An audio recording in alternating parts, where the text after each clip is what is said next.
गरुड़ घंटी क्यों बजाई जाती है? मंदिर में घंटी क्यों बजाई जाती है? घंटाल क्यों बजाया जाता है? ताली क्यों बजाई जाती है मंदिर के अंदर? कारण क्या है? शंकर के मंदिर में घंटी क्यों बजाई जाती है? शंकर के मंदिर में उस घंटी को क्यों बजाया जाता है? ताली का नाद क्यों किया जाता है? शिव मंदिर में किस लिए करा जाता है?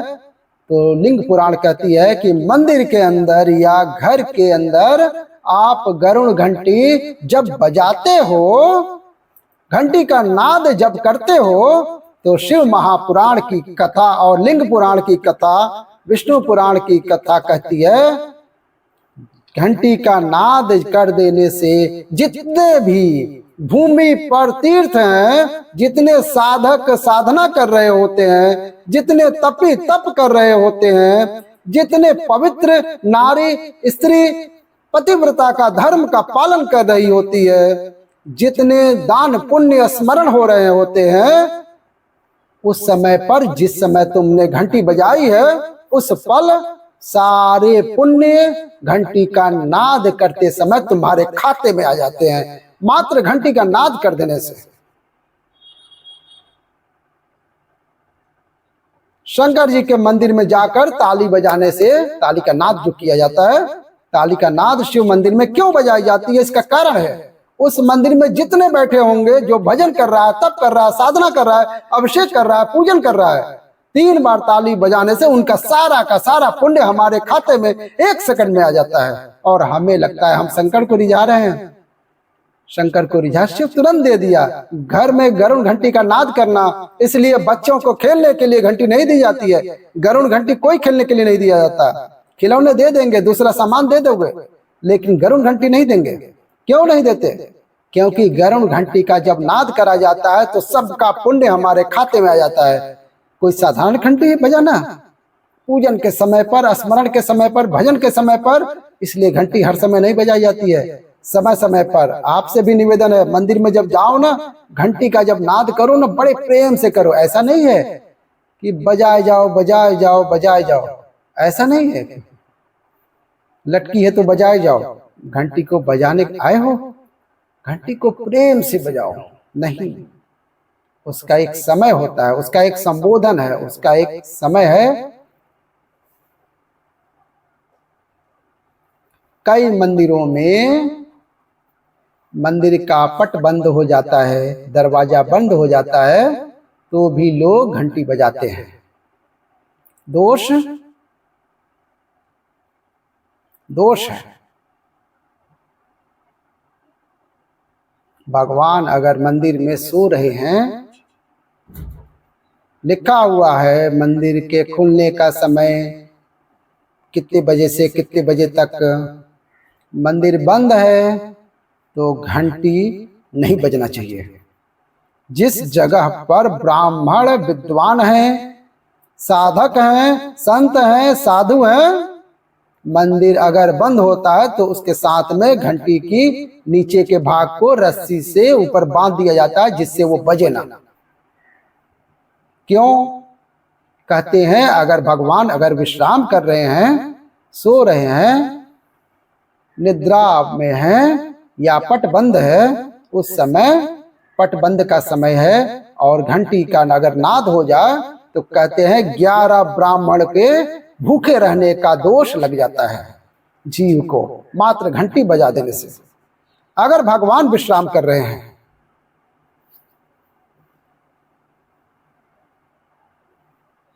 भगवान विश्राम अवस्था में है, पट बंद है, दरवाजा बंद है और लिखा हुआ है समय, मंदिर खुलने का समय 11 बजे से इतने बजे तक, मंदिर बंद होने का समय इतने बजे से इतने बजे तक। उस बीच में अगर तुमने तो देख लिया पट बंद है, हम तो आ गए हैं, हमने तो मन में सोचा है कि हम तो लखनऊ से आए हैं, हम बनारस से आए हैं, और भगवान का मंदिर बंद है, तो क्या हुआ, घंटी तो बजाएंगे ही, तो बजा देते हैं। 11 ब्राह्मण भूखे रहने का दोष तुम्हारे खाते में आ जाता है। इतना सुंदर कहा है। शंकर भगवान को बेलपत्र चढ़ी हुई वापस चढ़ सकती है, पर किसी भी देवता पर कोई फूल पुष्प आपने चढ़ाया है, कोई पुष्प आपने चढ़ाया है, ठंड का समय होता है या बारिश का समय होता है, पुष्प जो चढ़ाया है हो सकता है वो मुरझाया नहीं है। होता है ना ऐसा कभी कभी कि पुष्प मुरझाया नहीं है, या उसमें ताजगी हो, सुंदर दिख रहा हो, बहुत अच्छा हो, और वो पुष्प चढ़ा हुआ तुमने अगर एक बार उठा लिया, उतर गया वहां से, उतरने के बाद से फूल कितना भी सुंदर हो, फूल कितना भी ताजा क्यों ना हो, पर वो देवता को समर्पित नहीं हो सकता है।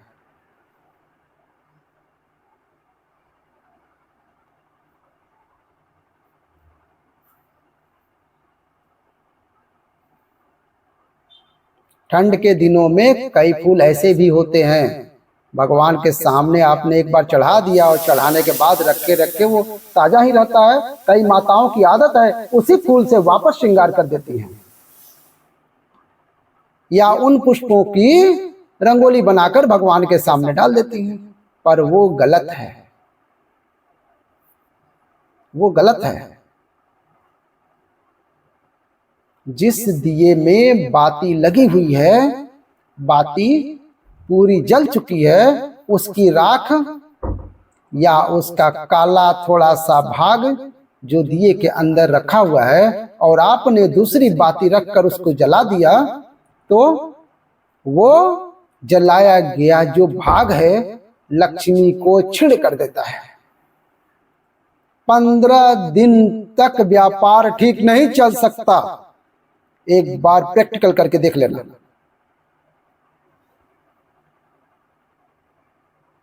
दिए के अंदर अगर कोई बाती जल गई है, जलने के बाद ठंडी हो गई है, ठंडी होकर उसमें राख पड़ी हुई है, या उसके अंदर कोई काला सा भाग, गोलबत्ती आप लगाते हो ना, काला गोल भाग जला हुआ उसके अंदर रह जाता है। कई लोगों की आदत है, अभी शाम का टाइम तो है, उसको कौन हटाए, उसी में अपन दूसरी बत्ती डालकर जला देते हैं, उसी में रखकर दूसरी बत्ती जला देते हैं। भाग उसी में पड़ा हुआ है पुराना, और आपने दूसरी बत्ती अगर रखकर जला दी है, व्यापार होगा, व्यवसाय होगा, या फिर घर में रखा हुआ धन होगा, 15 दिन के लिए वो छिड़ होगा। पैसा टिकने वाला नहीं है, जितने भी कर लो पैसा ठीक नहीं चल सकता। व्यापार कितना भी दम लगा लो। कई लोग कहते हैं अभी होंगे हमारी तो दुकान 8 दिन अच्छी चलती है, फिर उसके बाद पता नहीं क्या हो जाता है, 15 दिन अच्छी चलती है, 15 दिन बाद कोई ग्राहक नहीं आता है। तो उसमें गलती ढूंढो कि हम गलती क्या कर रहे हैं। व्यापार तो अच्छा चल रहा था, ग्राहक भी आ रहे थे, सब कुछ हो रहा था, पर 15 दिन ग्राहक आते हैं तो 15 दिन क्यों नहीं आते हैं, 8 दिन ग्राहक आते हैं तो 8 दिन क्यों नहीं आते हैं। उसके पीछे तुम्हारा कोई कारण होगा। फिर अपनी गलती को ढूंढो कि हमने गलती क्या की है।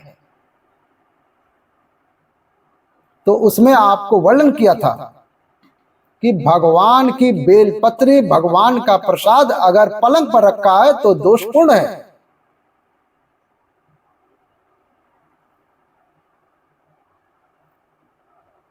वो दोषपूर्ण है।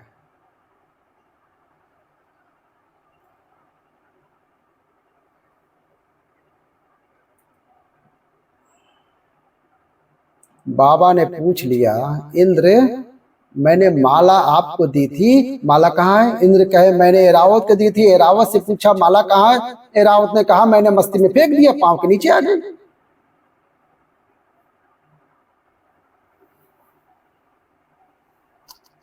मैं तुझे श्राप देता हूं इंद्र कि तेरी सत्ता के विमुख हो जा तू।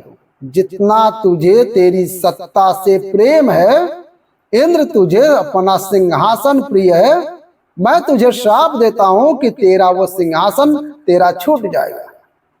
माला का अंतर देखिए, जिस माला को आप लेकर बड़े खुश होते हैं, वो माला अगर सही जगह नहीं जाती, भगवान की बेलपत्री को लेकर आप खुश होते हैं, बेलपत्री सही जगह नहीं जाती। जिस प्रसाद को लेकर आप खुश होते हो, प्रसाद अगर सही जगह पर नहीं जाती तो उसका फल क्या भोगना पड़ता है वो देखिए।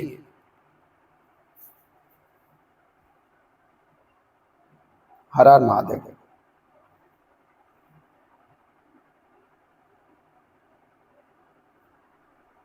एक कथा आपको सुनाते हैं, वो कथा नहीं है, हमारे जीवन का प्रत्यक्ष उदाहरण है, प्रत्यक्ष उदाहरण है।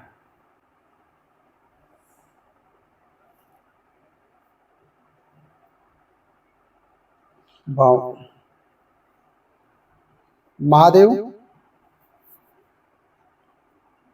वो कथा हम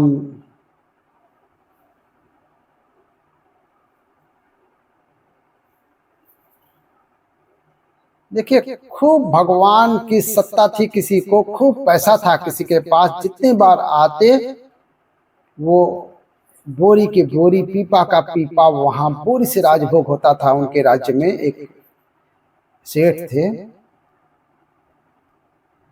खूब भोग लगाते थे। धीरे धीरे बहुत उनका वैभव, बहुत पैसा था उनके पास। एक सेठ थे, काम भी उनका अच्छा था, शायद पत्थर उत्थर का कोई काम था। 6 महीना 8 महीना लगातार उन्होंने परिक्रमा की। तो धीरे धीरे व्यापार उनका थोड़ा कम हुआ। जो उनका पत्थर का काम था, धीरे धीरे एक जगह का कहीं बंद हो गया, दूसरी जगह का भी बंद हो गया, तीसरी जगह का भी बंद हो गया। बड़े दुखी हुए वो सेठ, आखिर हो क्यों रहा है, परेशान थे सेठ।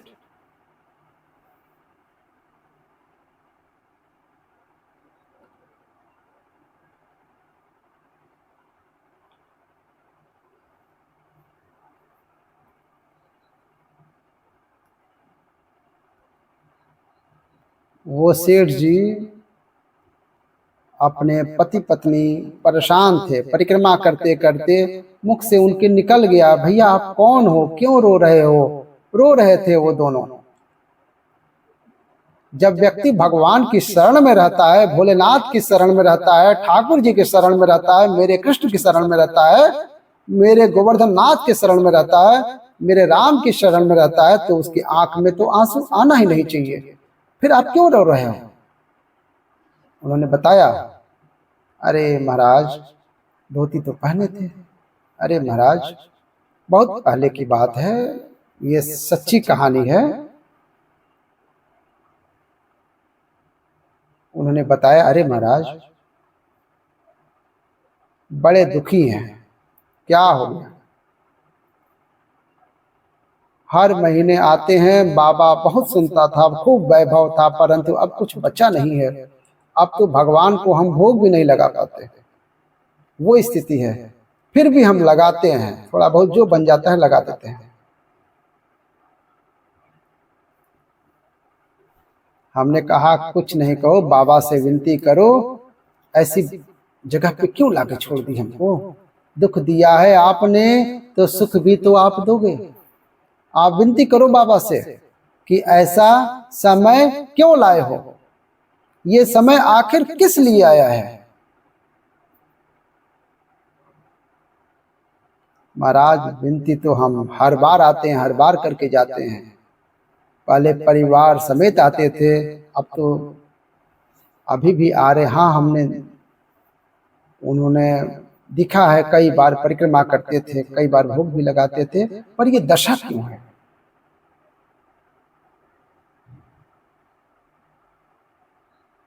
चल दिए हैं हमारे साथ में, हम लोग भी साथ में चलते चलते पूछ ली कि लोटे के अंदर वाले रास्ते से निकलते निकलते तो उनसे बात करी, क्या करते हो आप यहाँ पर आकर।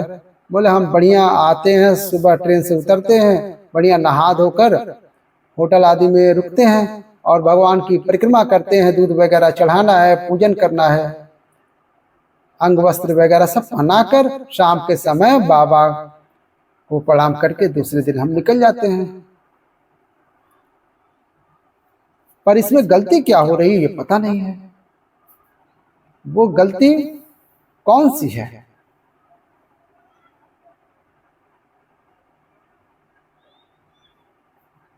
स्कंद पुराण में एक चीज बहुत पहले पढ़ी हुई थी, बेलपत्री हो, प्रसाद हो, माला हो, इसका जब अपमान होता है तो व्यक्ति को रोना पड़ता है, ये स्कंद पुराण कहती है। और यही कारण था वो सेठ को उसने उसके हाथों से प्रसाद का अपमान हो गया था। आप भी घरों में प्रसाद मिलता है, प्रसाद लेकर जाते हैं, जहां मन को वहां रख देते हैं। माला मिलता है, माला का अनादर हो जाता है घर में आकर, जहां तहां फेंक देते हैं। ऐसी ही गलती वो सेठ ने की थी और उसे रोना पड़ा। कैसी लगी कथा? कथा का यही विराम करते हैं। कथा अगर हमारी अच्छी लगी हो तो प्यारा सा लाइक कीजिएगा, हमारे चैनल को सब्सक्राइब करके बेल आइकन दबा दीजिएगा और कमेंट में हर हर महादेव जरूर लिखिएगा।